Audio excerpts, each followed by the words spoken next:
Good evening. Here is the world news from BGI TV, Baba Gbagede TV. I am Sanu Olafumi Ajikade. First, here the major headlines for the world news. How Buhari escaped impeachment for excessive borrowing.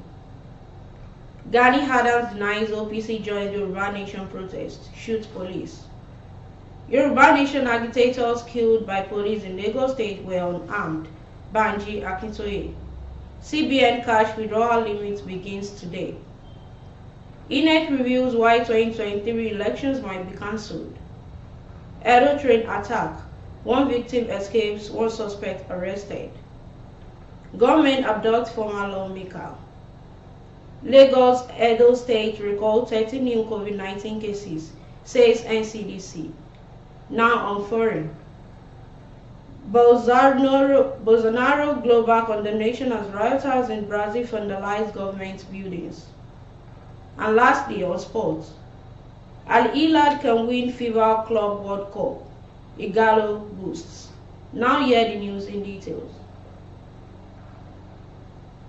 The lawmaker representing Adamawa Southern Senatorial District in the National Assembly, Senator Yaro Binos, has revealed that some lawmakers called for the impeachment of the President, Major General Muhammadu Buhari, over his administration's borrowing spree.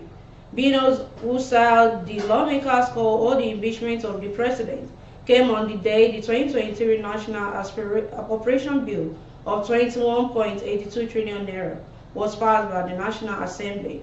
He also disclosed that the lawmaker, whose names he did not mention, also sued Buhari's removal as president over accumulation of over 22 trillion naira central bank loans in violation of CBN Act.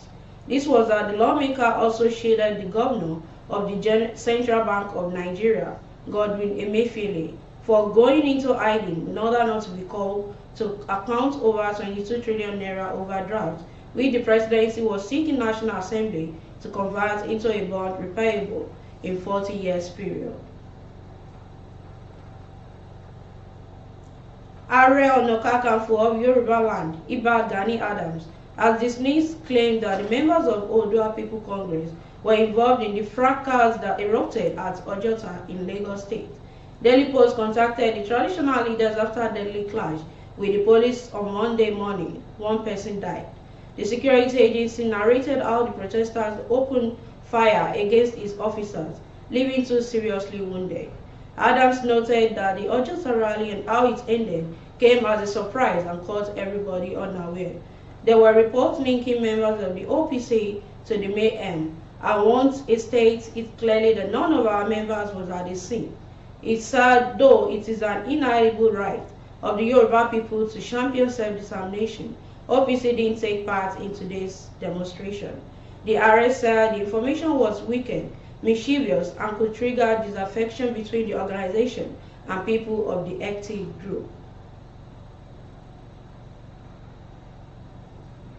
Chairman of the Yoruba Self-Determination Movement, Banji Akintoye, has accused the police of killing two unarmed Yoruba Nation agitators on Monday. Mr. Akintoye, professor of history, made the statement during a live section on YSDM YouTube channel shortly after the rally turned violent on Monday. Mr. Akintoye said the protesters gathered in support of self-determination for the Yoruba Nation. The professor alleged that two young men have been killed as a result of the police fire. The young men were not running away, they are not afraid of the police. Speaking further, Mr. Akintoye said that the agitators came out for a peaceful rally without any weapons, and they did not engage in any clash with the police. The Central Bank of Nigeria's policy on restrictions on daily cash withdrawal takes off across the country today, Monday, January 9, 2023. The Punch reported that in the arrangement, the maximum weekly limit for cash withdrawals across all channels by individuals and corporate organizations is 500,000 and 5 million naira, respectively. Individuals or organizations that have a compelling need to withdraw above the approved limit to transfer legitimate businesses will have to pay a processing fee of 3% and 5%, respectively. The financial institutions are also expected to obtain the following information from the customer at the minimum and upload same on the CBN portal created for the purpose. valid means of identification of the payee, national ID card, international passport, or driver's license, bank verification number of the payee, tax identification number of both the payee and the payer, approval in writing by the managing director or chief executive officer of the financial institution authorizing the withdrawal. The Punch had reported that the CBN ordered deposit money banks for not to pay customers making over-the-counter withdrawal of new naira notes again.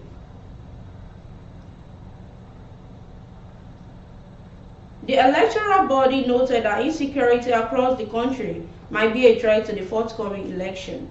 The chairman of INEC, Mahmoud Yakub, also noted that the security situation in the country will not only hinder the declaration of election results, but also predict a constitutional crisis in affected areas. Yakubu, who was represented by the chairman of the Board of Electoral Institute, Abdullahi Abdul Zuru, revealed that this is a validation of election security training sources held in Abuja on Monday, which said, "We all appreciate the fact that election security is vital to democratic consolidation through the provision of enabling environment for the conduct of free, fair, credible, and inclusive election, and thus strengthening the electoral process." Consequently, in preparation for the 2023 general elections, the Commission is not leaving anything to chance in ensuring that intensive and extensive security are provided for election personnel, materials, and processes. One of the 32 passengers kidnapped at the Gùnm train station in Gùnm local government area of Edo State has escaped from the kidnappers. The Edo State Commissioner for Communication and Orientation, Chris Neikari, disclosed this. Neikari also revealed that the security operatives have arrested one of the suspected kidnappers involved in the kidnapping of the passengers. The commissioner disclosed this during a press briefing in Benin City. He said after 32 persons were kidnapped, the police, vigilante, and local hunters swung into actions, combing the bushes around the vicinity. One of the kidnapped victims was able to escape. The Edo State Deputy Governor, Philip Shubai, also has visited the scene of the attack for on-the-spot assessment and was told that one of the suspects were arrested and he has been helping the police with investigation to arrest other fleeing members of the kidnapping gang.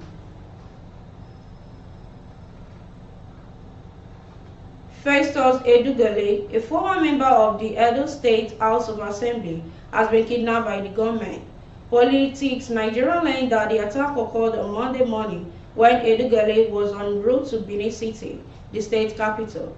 He was kidnapped this morning in Ubiaja on his way from Orion 1 to Benin. The family is aware of his kidnapping. The police division is that area has been informed and we hope actions will be taken to rescue him. A former speaker of the State House of Assembly, Festus Ebie, told the press. Effort by this newspaper to get official comment from the spokesperson of the Edo State Police Command, Shidi Nwabuzo, was unsuccessful. The kidnapping of the East-Y Lawmaker is coming just 2 days after about 13 passengers were abducted at the AKM train station in the same Edo State.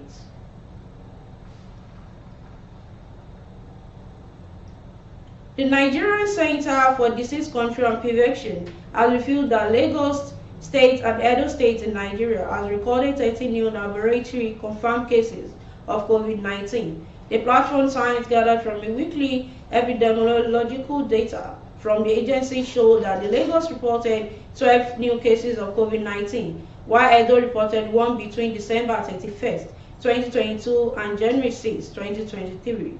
This has increased the total number of confirmed cases and the disease across the 36 states and the Federal Capital Territory to 266,000 and 3,000 deaths, while 259,000 cases has been discharged.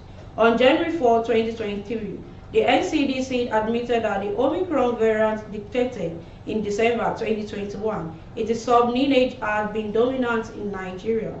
But the agency said none of the virus sub-lineage, partly responsible for fueling the current increase in infection, hospitalizations, and deaths in China and other countries, has been detected in the country. Now on foreign. World leaders on Monday reacted with shock to the stunning of Brazil Congress, Supreme Court, and presidential palace by the thousands of supporters of far-right ex-president Jair Bolsonaro. The rioters refused to acknowledge Mr. Bolsonaro's defeat in recent elections. The former president has not made a public statement explicitly conceding the host. In a tweet addressed to Mr. Bolsonaro's successor, the left-wing Leoncio Lula da Silva, India Prime Minister Narendra Modi, wrote he are deeply concerned about the news of rioting and vandalism. Democratic traditions must be respected by everyone. We extend our full support to the Brazilian authorities. In Europe, German Chancellor Olaf Scholz said on Monday that the violent assaults on democratic institutions are an attack on democracy that cannot be tolerated, and the Berlin stands with President Lula and Brazilians. And lastly, on sports.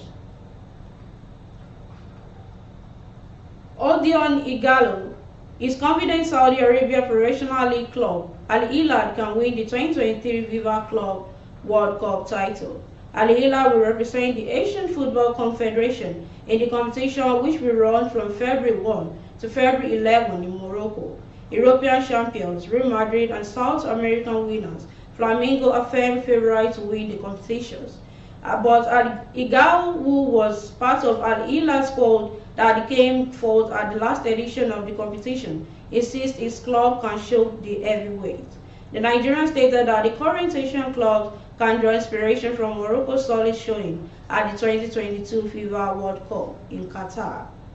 And that concludes the world news for this hour. But before we go, here's some of the major headlines once again.